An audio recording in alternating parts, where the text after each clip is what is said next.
Hello, my dear students. Very good morning to all of you. So, today is 3rd February 2021 and today we will do worksheet number 160. But before starting the worksheet, the thing we should keep in mind is that to save ourselves, our family, our country and world from the spread of coronavirus, we should always wear masks. We should follow social distancing norms, keeping our hands sanitized and wash our hands frequently with soap and water properly. So these are some steps we should follow in present scenario, and this is a good habit we can carry on further. तो बच्चों, आज है 3 फरवरी 2021 और आज हम करेंगे worksheet संख्या 160।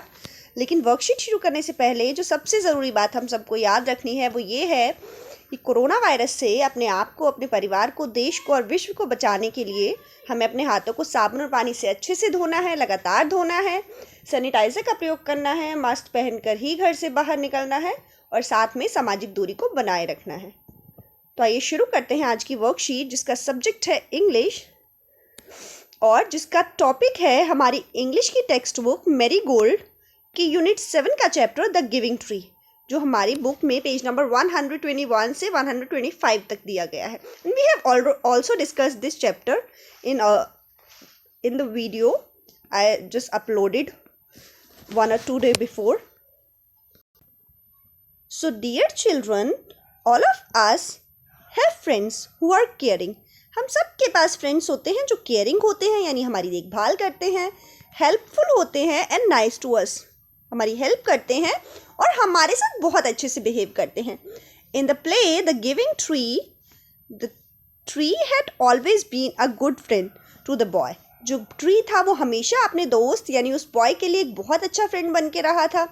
While reading the play, जब हम ये प्ले पढ़ रहे थे, I am sure you must remember your friends too and the qualities that make them special to you. तो आपको भी अपने फ्रेंड्स की याद आ रही होगी और उनकी वो क्वालिटीज़ यानी उनके अंदर जो विशेषताएं हैं जो उन्हें स्पेशल बनाती है, क्योंकि आपको पता है कि हर पर्सन में कुछ ना कुछ स्पेशल होता है। तो आपको अपने फ्रेंड्स की उस टाइम पे याद आई होगी, क्योंकि ट्री एक बहुत अच्छा फ्रेंड था और हम सबके फ्रेंड बहुत अच्छे होते हैं। Taking help from the words given in the help box below, right the qualities that makes a person a good friend. अब नीचे आपको एक हेल्प बॉक्स दिया गया है, आपको उसमें से उन क्वालिटीज़ को पिकअप करना है, उन क्वालिटीज़ को चूज़ करना है जो किसी भी इंसान को एक अच्छा फ्रेंड बनाता है।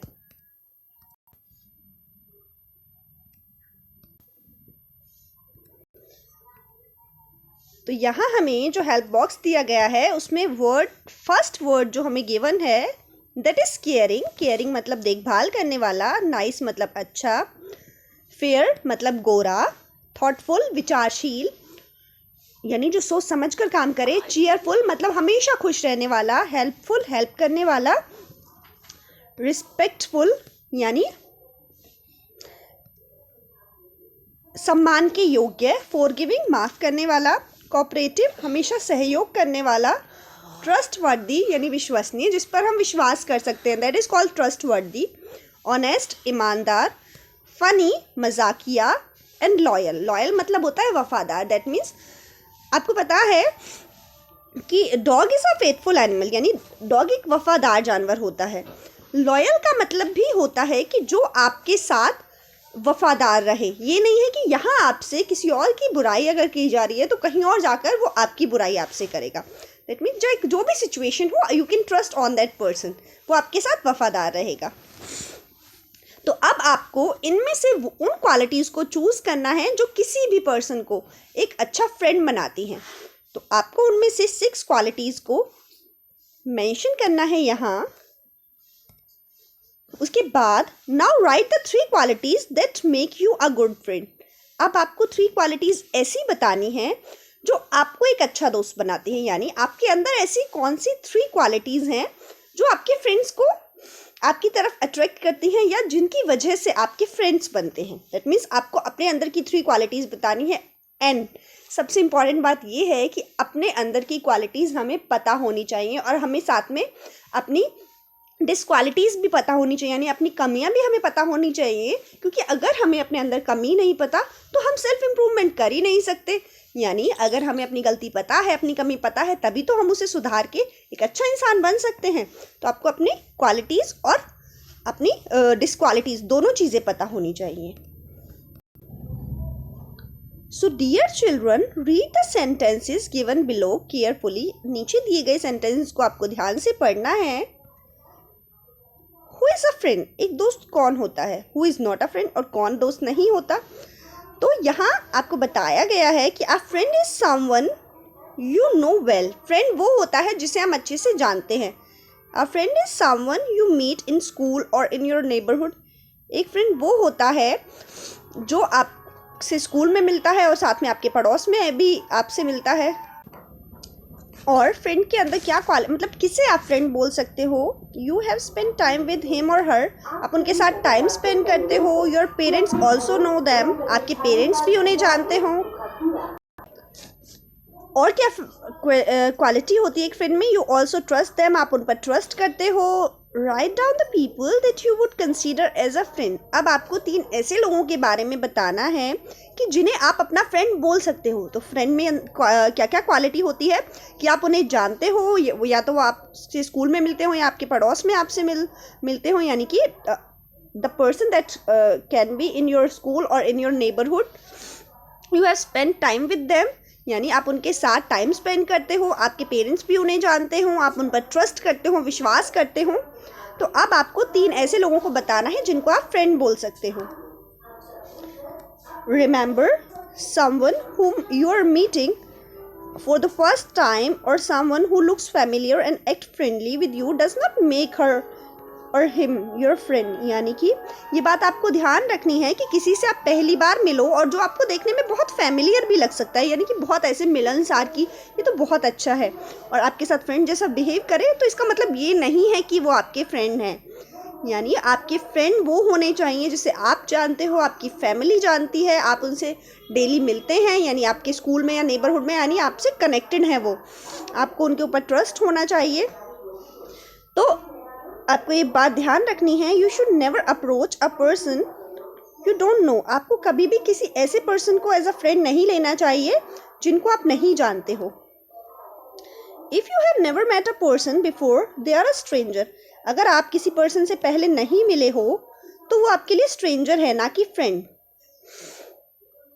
सो read the sentences given below and tell us who you can consider as a friend. Discuss with your parents and school teacher.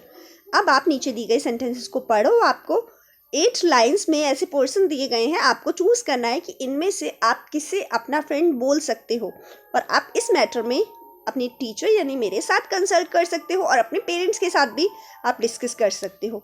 So the first person is a man women walking in the market. यानी कोई भी person है, man है या women है, जो market में walk कर रहे हैं और आपको मार्केट में अचानक से टकरा जाते हैं, तो can you call them your friend. क्या आप उन्हें अपने फ्रेंड बोल सकते हो। योर स्कूल गार्ड, आपके स्कूल गार्ड को आप अपना फ्रेंड बोल सकते हो। तो ये डिपेंड करता है कि what type of relation you maintain with them, यानी क्या आपके साथ इतना उनका रिलेशन है, यानी कि आप उन पर ट्रस्ट कर सकते हो, क्या वो फ्रेंडली हैं। एंड फ्रेंडली होना भी फ्रेंड की क्वालिटी नहीं होता कि वो, क्योंकि बहुत से लोग ऐसे होते हैं जो बिहेव करते हैं फ्रेंडली, बट एक्चुअल में वो ऐसे नहीं होते। तो मेन चीज़ है कि आपके पेरेंट्स उन्हें जानते हो अच्छे से एंड आप उन पर ट्रस्ट कर सकते हो। तो आपको बताना है। Third one is a women in the park. कोई आपको वुमेन मिली पार्क में, तो क्या आप उन्हें अपना फ्रेंड बोलते हो। योर नेक्स्ट डोर नेबर, या आपके घर के जस्ट पड़ोसी हैं, क्या वो आपके फ्रेंड हैं। योर आंट अंकल, आपके चाचा चाची या मामा मामी या कोई और भी relative. Someone you do not know at your door, यानी आपके डोर पर कोई आया है, दरवाजे पर कोई आया है, लेकिन आप उन्हें नहीं जानते। You have met that person first time, तो क्या आप उन्हें अपना फ्रेंड बोल सकते हो। A women in the car asking for directions, यानी कोई वुमेन है, कार में बैठी है और वो आपसे रास्ता पूछ रही है कि किस साइड जाना है, तो क्या आप उन्हें अपना फ्रेंड बोलते हो।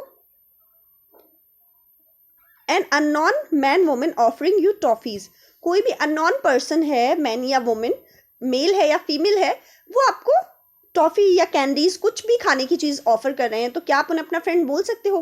तो ये एक बच्चों बहुत ही सेंसिटिव मैटर है, बहुत ही इम्पॉर्टेंट मैटर है आप सबके लिए, आपके पेरेंट्स के लिए, आपकी टीचर्स के लिए। कि आप किन्हें अपना फ्रेंड बोलते हो।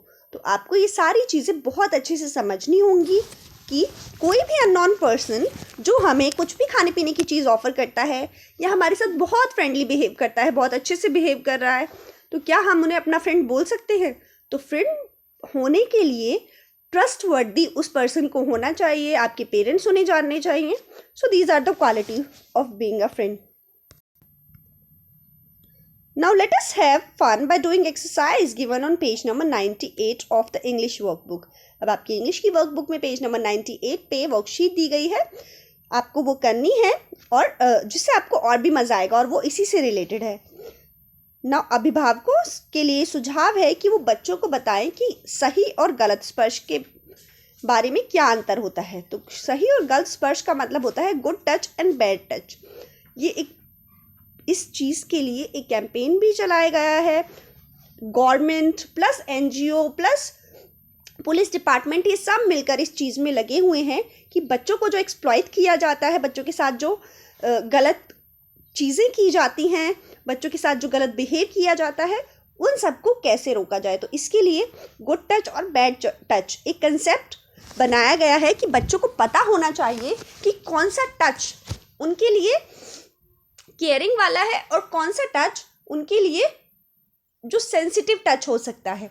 यानी हमारी बॉडी में कुछ पार्ट ऐसे होते हैं जिनको अगर कोई पर्सन जो हमारे साथ फेमिलियर नहीं है, फेमिलियर का मतलब भी है कि बेशक वो हमें जानते हैं, हम उन्हें जानते हैं, but they are not trustworthy, तो वो पार्ट्स हमारी बॉडी के बस हमारी मदर टच कर सकती हैं, उसके अलावा उन्हें कोई टच नहीं कर सकता। तो ये सारी चीज़ें अगर आप बच्चों को नहीं बताओगे तो बच्चों को नहीं पता चलेगा और वो इन चीज़ों के बीच में डिफ्रेंशिएट नहीं कर पाएंगे। तो अगर बच्चों को ये पता होगा कि अगर कोई पर्सन हमें टच कर रहा है जो हमें अच्छा नहीं लग रहा, तो हमें वो चीज़ अपनी मम्मी पापा को, अपनी टीचर को, जिस पर भी वो ट्रस्ट करते हैं, उन्हें बतानी है। क्योंकि जब उन्हें पता होगा तभी वो उनमें डिफ्रेंशिएट कर पाएंगे और साथ में खुद की केयर कर पाएंगे। तो खुद की केयर करने का मतलब है कि अगर हमें लग रहा है कि हाँ यहाँ चीज़ें सही नहीं जा रही हैं और वो चीज़ हमें अच्छी नहीं लग रही है, तो वो तुरंत जाकर उस चीज़ के बारे में इन्फॉर्म करें। और पेरेंट्स से भी मेरी यही रिक्वेस्ट है कि वो उन चीज़ों पे एक्शन लें, क्योंकि हमारे बच्चे ही हमारी प्रॉपर्टी हैं। अगर हमारे बच्चे हमारे साथ ऐसा रिलेशन बिल्ड नहीं कर पा रहे हैं जो वो हमारे साथ चीज़ें शेयर कर सकें, तो हो सकता है कि उन्हें बहुत सारी मुसीबतों से गुजरना पड़ रहा हो जो हमारे साथ वो शेयर करने में भी कंफर्टेबल फील नहीं कर रहे हैं। So parents, be trustworthy of your children, be familiar with them, treat them as your friend so that they can share their feelings and their emotion with you. तो ये थी हमारी आज की वर्कशीट। आई होप आपको पसंद आई होगी और इससे आपको एक बहुत अच्छा मैसेज मिला होगा। तो अपने बच्चों के साथ इस मैटर पर ज़रूर डिस्कस करें और उन्हें खुद की केयर करना और खुद का ध्यान रखना, साथ में लोगों पर ट्रस्ट करने के लिए क्या क्वालिटीज़ होनी चाहिए, वो सब बातें आपको ज़रूर बतानी है। So thank you.